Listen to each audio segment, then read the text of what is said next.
Nagaan waaqayyoo waaqa jiraataa isiniif haa baay'atu. Washamaa harka fuunee kabajamtootaaf jaalatamtoota hordoftoota yeetu ishee akkam nagaa jirtu fayyaa keessan isiniin jecha egaa guyyaa har'aa gidduu kana odeeffannoo gammachiisaa kan jiru erga dhiingaddarraa kaasee jechuudha. Maakii Oorootirraa jalqabee jechuudha. Akkasumas immoo buleessa keenya kabajamaa fi jaalatamaa kan ta'e koomediyaan Waaqoo Geetachoo akkasumas Saarii waliin gaa'ela bareedaa dhaabbatanii jiru. Egaa hedduu namatti tola, hedduu nama gammachiisa. Egaa Waaqoo Geetachoo jalqabarratti nama cimaa, nama dandeettii addaa qabu, akkasuma hawaasa isaa bashannansiisaa dandeettii ofii qabu takka osoo hin qusatin karaa miidiyaa garaagaraatti as ba'ee nama hawaasa isaa bohaarsaa turee fi keessumaayyuu diina koo kan jedhu namoota biratti beekamtii guddaa kan argate, akkasumas immoo dabalataan namoota abbaa isaanii kuchisuuf kan isaan ajjeesan mana hidhaa deeme nama abbaa isaa ajjeesaniif dhiifama godhuun daran keessayyuu hawaasa ajaa'ibsiisee jechuudha. Addunyaa guutuu kan ajaa'ibsiise guyyaa kanaan bakka geessaniin isiniin jira lachan keessaniyyuu jaalala fageenyarraa wal jaalachaa turtanii. Egaa namni dhugaa wal jaalatu namni tokko waa tokko kanarraa ni baara jedhee abdii guddaan qaba. Maaliifin jaalala jechuun maal akka ta'e ni hubatu jedhee ni dhugaa dubbachuuf waan hedduu takka akkana jedhee jechaan ibseen xumuree dhugaa dubbachuuf hedduu takka nama gammachiisa. Fageenyarra ta'aniitis yoo wal amanamummaan jiraate yoo inni qulqulluu wal jaalatan numa murteessan keessa abbaatii of dhaggeeffachuudha. Kanaaf hedduu takka kan gammadee baga wal fuutarii Saarii Waaqoo horaa bulaa baay'eedha. Deebanaan isiniin jiraan nama cimaa isinillee immoo abbaa manaa cimaa tokko duuba immoo haati manaa cimtuun akka jirtu mul'isa. Hedduu takka namatti toltu wajjiniin jiraadha isiniin jenna. Sadi ciisaa lama ta'a ciisa sadi ta'a ka'aa jiru miti. Akkasitti nu waliin jiraadhaati. Gammachuun keessan gammachuu bara baraan hin daangofne isiniif haa ta'u.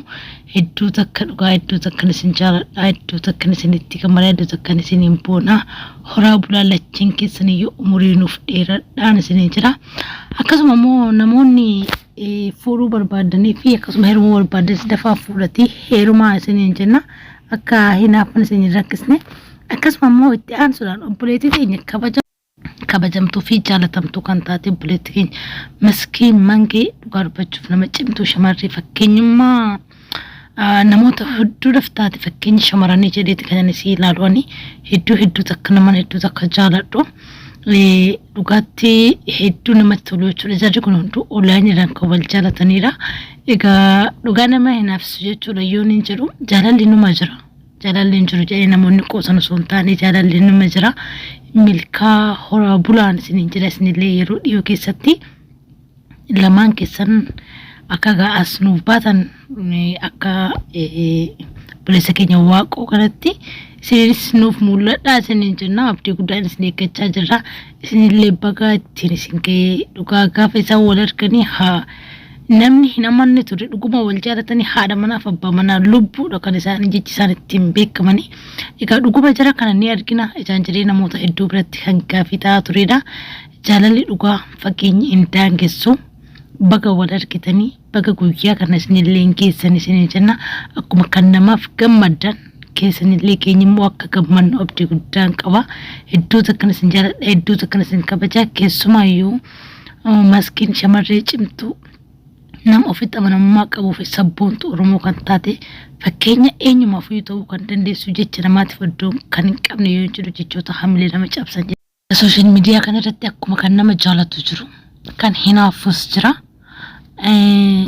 Kanaaf kana hunduma isaa yoo dandeessanii oduu fageenyarraa dandeessanii jaalala keessan bifa miidhagaa fi bifa bareedaa ta'e kan dabarsanii namootatti argisiiftanii jaalalli maal akka ta'e dhugaa isinirraa argaa jirra jechuudha.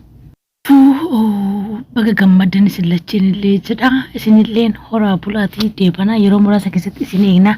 Mul'unaa fi Maskiin Mangee hedduu takkan isin jaaladha naaf jiraadha. Akkasuma immoo oduu dabalataan sadaffaan immoo sabboontuu teenya kan taate Maakii Ooroo akkasuma shugguxii Oromoo jechuudhaan hawaasa Oromoo biratti jaalala guddaa kan qabdu. Hawaasni Oromoo akkuma isiin jaaladha jettu hawaasa isiitiif sagalee ta'a namoota rakkatan akkasumas cunqursaa bilisummaa hawwaa kan turte nama harralleen borullee bilisummaa lallabaa kan jirtu hawaasa Oromootiif sagalee ta'a biyya baqaa keessa teesse yoomiyyuu gaddi lammii kootii gadda kootiitti yeroo hunda falmattu Oromoo kan taate shugguxii Oromootiin baga gammadde jechuun hin barbaada.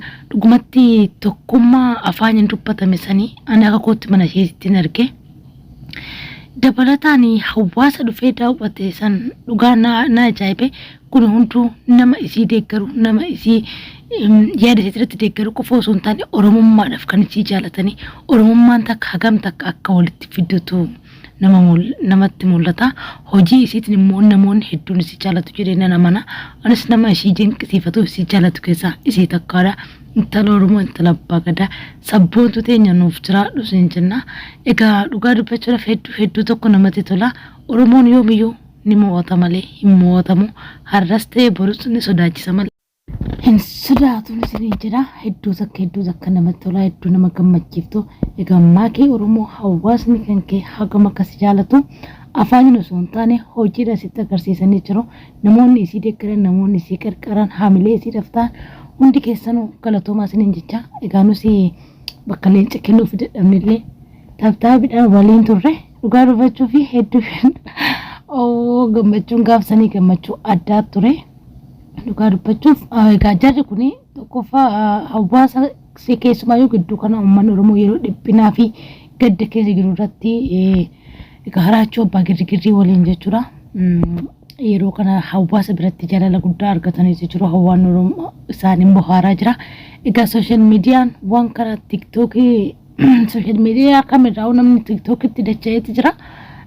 Karaa feesbuukii akkasuma yuutuubii irraallee asirratti heddummachaa jiru. Jaalalli isaanii namoota hedduu harkisaatti jira.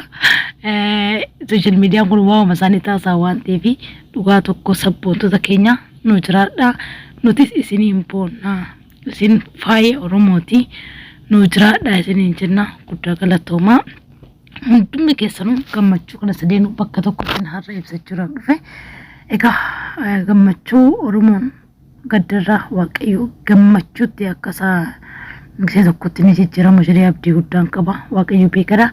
Abdii hin kutan waan ta'eef jabaadhaa. Guddaa galatoomaa eebbifamaa horaa bulaa deebanaa isiniin jedha.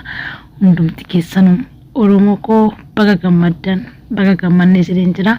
Guyyaa biraa immoo viidiyoo biraa qabadhee haga walitti deebinutti turtii gaarii.